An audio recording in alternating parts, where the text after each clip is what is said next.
Welcome to Business Innovators Radio, featuring industry influencers and trendsetters sharing proven strategies to help you build a better life right now. Hello, everyone, and welcome to another episode of Business Innovators Radio. I am your host, Ralph Brogdon, and I'm here today with Shannon Graham. He is recognized across the globe as a premier motivational speaker and leader in the self-help and coaching industry. Shannon has developed a number of transformative coaching programs to tackle the hurdles of life and business. Some of his most recent innovations include the Ultimate Lifestyle Intensive, a highly popular weekend mentor coaching program that helps developing coaches skyrocket their personal and professional success. And he's also the creator of Legacy, an intensive one-on-one program for visionary entrepreneurs, which combines one-on-one coaching with a powerful mastermind. Shannon Graham, welcome to the episode. Thank you. I am happy to be here. And I understand you're joining us from a very sunny part of the state of California. Where was that at? Yes, sir. Santa Barbara. Santa Barbara, California. Awesome. So you are a creative person. You work with people in the self-help and coaching industry. Tell us a little bit about how you got started doing this and what got you interested in self-help and coaching. Okay. Well, I have always had a fascination with people, and more specifically, their potential. Right? I think that we still don't even know what the maximum level of human potential is, and I'm just fascinated by that idea. I'm fascinated by the idea that so much more is possible for people than we even currently believe is possible. So that's part one. Part two is I'm fascinated by how some people in the world can more or less get whatever they want, and some people really struggle, right?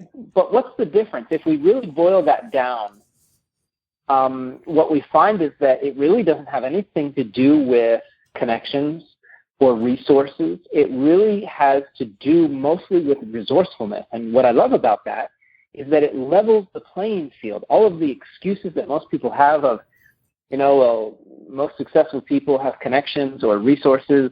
There are plenty of successful people that started from less than nothing. And so what it really says to me is that we all have the same potential. We all have the same probability of achieving a life that is truly excellent, not just to ourselves, but in the frame of making a difference in the world. And so that's really what got me into this. How did what experiences kind of pushed you over the edge to say, I because not a lot of people actually come to those conclusions. They never make those distinctions. What are some of the distinctions that you made coming along that kind of put you in the path that you're on now, working with others? Sure. I think that my greatest distinction was my own experience, because I was someone that believed in all of the typical excuses. I believed that other people could be successful, but not me. I believed that I didn't have the right genes or the right connections or the right resources. And I believed that for a long time, and it created a world that was very limited for me to live in. And I eventually got so uncomfortable living in that world that I said, there has to be something beyond this. And I started doing research, and I started finding out that there are people who started from very humble beginnings that became global superpowers, and that, I mean that in multiple contexts. I mean that in the context of purely money, like people, for example, like what's his name, Scottish immigrant who made a bunch of money in the steel industry, Carnegie, right? Yes. Carnegie. Absolutely, he was a Scottish immigrant. Really, came over with a potato sack with some belongings, and that's about it. But then there's people like Gandhi as well. Like Gandhi isn't necessarily known for how much money he made, but he certainly goes down in history as someone who changed the world. Right? And he came from fairly humble beginnings as well. And so I started to see these examples of other people having truly tremendous lives, and I kind of just decided that I was the same. And I kind of either decided that either we're all special or no one's special. And that kind of liberated me from feeling like I was different, because so often in the world of success, we create this separation, right? We look at people like Oprah, or we look at people like Will Smith, or we look at people like Elon Musk, and we go, wow, they're so awesome, but there must be something about them that's different than me. So we admire them and simultaneously create this distance and this separation because we believe that they're different. But what most people don't know is that Oprah came, again, from very humble beginnings. Lots of pain, lots of tragedy for her, and now arguably she's one of the most powerful women in the world. And so I started to realize that, wow, we all have the same opportunity for success if we're willing to let go of our excuses for why we can't have it. And that's really what drove me to change myself. And then, so I kind of used myself as a guinea pig. And when I got the results, when I started to feel even better, when I started to improve my life, my fitness, my health, my business, all of these areas that I wanted to improve, once I started to really see results, then it was like, it's kind of like seeing a trailer for a movie and you think that it's going to be good based on the trailer, and sometimes you show up and the movie's really not actually that great. But other times the movie really is awesome and it validates what you thought. And then after you see the movie, you're so excited, you just can't shut up about it. You want to tell everyone about it. So mine was very similar. I experienced some very phenomenal results, and I said, wow, this stuff really works. I don't want to keep this to myself. I want to share it. And that's really how I got connected to it. Awesome. Now, you work with people in the self-help area, as well as helping coaches who were helping other people in self-help areas with life and with business. So I ask this of everyone, and it's interesting to hear the different responses. But what would you say is the most common problem that you see with the people that you help? What's their big obstacle that seems to keep coming up over and over again? Yep, it really, honestly, it boils down to two limiting beliefs. I've been in this industry. This year is going to be 13 years. And over my 13 years and hundreds, if not thousands of people that I've worked with, it really boils down to two limiting beliefs. And the first one is I believe that if I fully unleash myself on the world, that I'm too much. The world can't handle me. And that belief typically comes from childhood, when we're wild and crazy, and our parents say, you're too much, you need to be quiet, or you need to calm down. Or our teachers, right, will act out in class and they'll say, you need to be quiet. Or whoever. We typically pick it up from other people, and we take it on as our own, this belief of that if I'm really fully myself, then I'll be too much. And I want people to love me. I want respect. So I'm going to fit in this box and not be too much, because that's how I get love, right? Typically, our parents are like, hey, listen, if you just shut up, then I'll give you what you want. So we take on some of these weird social contracts from a very early age, and they end up biting us big time in the end. So a lot of the people that I work with have this interesting dueling reality of they want to change the world, they want to be these iconic influencers, and yet they have a belief that if I really unleash myself, I'll be too much. And so so I get to work with them on resolving that. The other piece of the puzzle is worthiness. The statement essentially boils down to I'm not enough or I'm not worthy. And again, that typically comes from childhood. It's what's called a performance-based identity, which is like, your parents say, well, if you get straight A's in school, then we'll love you, or then you'll get the car, or then you'll get the whatever. Mm. So you learn that love is conditional. And especially like if you have parents that really don't show you a lot of love, or if you have parents that leave you, or if you have divorce or anything like that, then very typically kids will take on the idea that I'm not lovable and I'm not enough.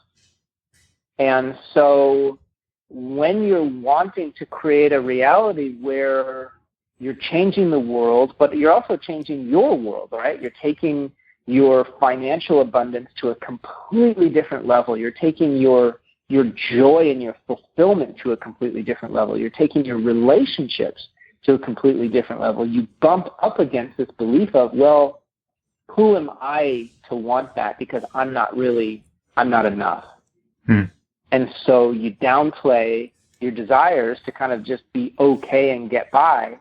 And so again, it becomes, you create this dueling reality where what you want is this amazing world, and what you feel like you deserve is something far less. And so again, we get to go in and reconcile that and resolve that and install a new belief that's really more honest, in my perspective, that allows for that reality to be created. That's really interesting with the concept of dueling things. I guess it's like driving down the road with one foot on the gas and one foot on the brake, this self-sabotaging behavior of, on the one hand, I think I'm too much, and on the other hand, I think I'm not enough, not what I should be. Interesting. I've never heard it put that way, but that makes total sense. What would you say is something that someone could begin doing today or right now to begin to see some immediate improvement? Is there such a thing as immediate improvement in this area, or is it something that they're going to have to spend a lot of time working on? The answer is both. Mm-hmm. The answer is both. To see significant progress in this area, it takes time, just like anything else. And if you are significantly overweight and you want to lose some weight, how long does it take? Well, I mean, depending on how overweight you are, that typically determines how long it takes. Right? If you need to lose 2 pounds, that certainly takes less time than 100. Mm-hmm. So it depends on, everyone's at a little different level of their limiting beliefs. Some people are really deeply rooted in I'm not enough and I'm not good enough, and they're just in, and it even gets into like I'm a victim and the world is against me and God hates me and I'll never be good enough. And they really are deeply rooted into that. It's not to say that it necessarily has to take them a long time to get out of it, but certainly they've invested a lot of time and energy to be so deeply into where they are that it takes some time and energy to process out of it. So it really just depends. However, what I believe is that everybody has the same ability to change their state. It doesn't mean that they're going to change long term in an instant, but it does mean they can change how they feel in an instant. So, for example, when your favorite song comes on, how do you feel? Yeah, I feel good. I actually go out of the way to try and find the songs that make me feel good just so I can change my state. Totally. Right? So sometimes something as simple as putting on your favorite song can change how you feel. Well, luckily, we have this thing called a brain. And if I said to you, I want you to focus on something that makes you really depressed, how long would it take you to feel kind of crappy? Not very long. Not very long. But if I said, I want you to think of something that you're grateful for, like if you had to boil your life down to maybe 1 to 2 things that you are extremely grateful for, and you don't have to share what they are, but to just tune into those things, how long do you think it'd take to feel really good? Very quickly. very quickly, right? So how people feel is really no different than a radio station. The interesting thing is, in real life, if you're driving down the road and you happen to somehow get tuned into a radio station that you really don't want to listen to, most people change the radio station pretty quickly. But interestingly, we don't do that in our mind. We kind of have this negative chatter and these negative beliefs that we're, quote unquote, tuned into. And we have the ability to change it sometimes simply as putting on our favorite song, or thinking about what we're grateful for, thinking about what we're looking forward to, or something, right? So the first step is understanding that we have the power to change the station. If you feel powerless, if you feel like this is just the way that it is, then you're kind of stuck. Yeah, like if you're riding in someone else's car or you're on the bus and you have no control over the radio. Right. And then you've got to go back and work with them on the mind shift that says, actually, you're in the driver's seat and you own the radio. That's right. Excellent. So is it possible that people can work through these issues on their own, or is it more likely that working with someone like you, what's the benefit? Or should they just try it? Well, here's what I say. There are levels that you can get to on your own. So I think of it like athletics. I use athletics as a metaphor because it's one that pretty much everybody can understand.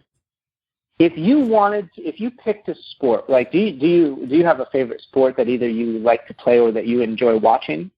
Sure. Okay, what would that be? Racquetball.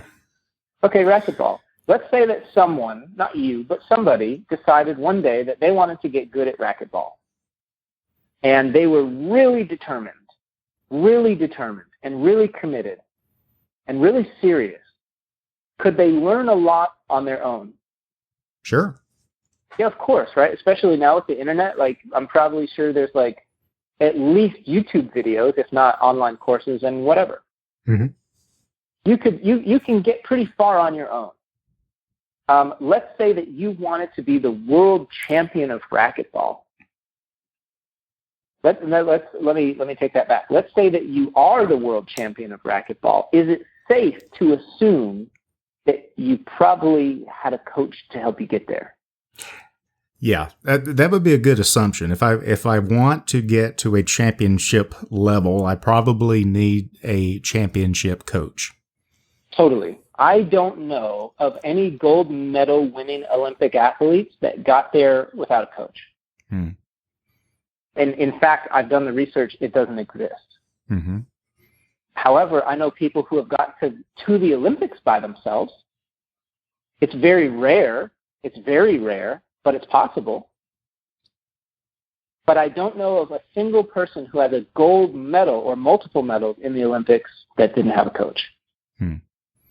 And sometimes multiple coaches, right? Oh, very often, multiple coaches. Yeah. Very often, multiple coaches. For example, there is a rugby team in New Zealand called the All Blacks. And they are my favorite sports team simply because they are the most winning team of all sport of all time. So if you take any sport over any stretch of time, they are the most winning team ever in history of any sport. That's fascinating. Yeah. And they have multiple coaches on that team. And that is part of why they have such a winning formula. You and I could get into a whole separate discussion about the art and the science of why they win so much. But suffice to say that having multiple coaches is part of it. So to go back to your question, the answer is yes and yes. You can do this on your own if you are determined and serious and committed enough, and you'll only get so far. You can get to a very high level, but you'll only get so far. If you want the metaphorical equivalent of a gold medal, then you must have a corner man, at least one. Mm-hmm. You got to have a coach. Because as one of my coaches says, no matter how fast you run, you cannot outrun your blind spots. Mm. That's what a coach is there for. It's a game of inches at the highest level. They can see just those little tweaks in your mindset or in your performance that you need to make that you would just never be able to see. Mm-hmm. Yeah, I remember. When you hit the wall and you're just down in the dumps, sometimes the coach is there to believe in you more than you believe in yourself in that moment, to bring you back off the ledge, to get you back in the game. Very, very useful and very important that we all take advantage of that. And I guess with the internet being what it is now, that kind of coaching is available to business people and people of all walks of life, and not just for high performance athletes anymore. That's right. That's what I love about this current time in history, is that anybody has the potential to truly excel and be a champion at whatever it is they want to do in life. I mean, there's coaches for everything these days. Yes. And you've developed some really great coaching programs that I mentioned at the beginning of the show. But what else are you working on right now that's got you really excited? Well, it's a great question. I am currently working on a program that I am calling Iconic Influence. And the whole premise of the program is to work on creating the next generation of global leaders. These are people who, in the span of their lifetime, are going to create some of the biggest dents in the universe. And I know that sounds kind of like a big claim. And so did like Elon when he said he was going to have an electric car company that dominated that space. Everyone kind of thought that was a big claim, and now here we are years later, and he's on the top. So I believe that unless you believe that the impossible is possible, then it can't be possible. So this program is specifically designed for people who truly feel called to be a visionary leader and want to be inserted into a coaching program that is highly committed, that is highly intensive and intimate, where the absolute best of them can come out and play so that the world can benefit from what it is they truly want to bring.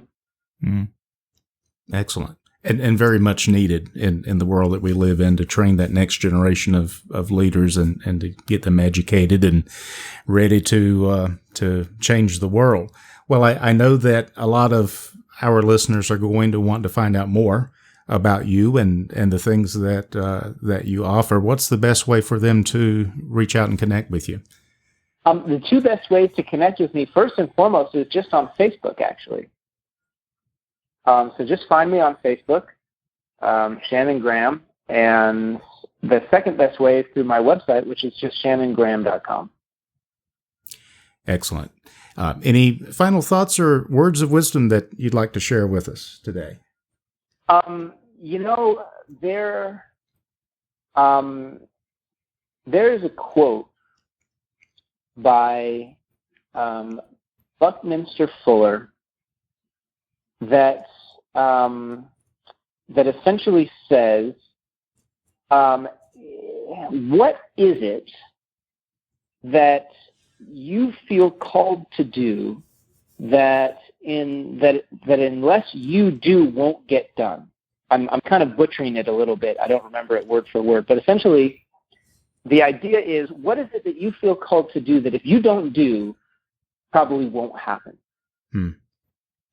So my encouragement for anyone who's listening is, what is that thing that you feel called to do?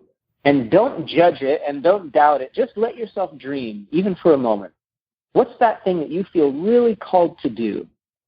And what's one step that you could take today to begin moving you in that direction? Excellent. Words of wisdom and some really good advice from Shannon Graham, motivational speaker and leader in the self-help and coaching industry. It's been really nice chatting with you today, Shannon. Thanks so much for being on Business Innovators Radio. Yes, thank you. It's been my honor to be here.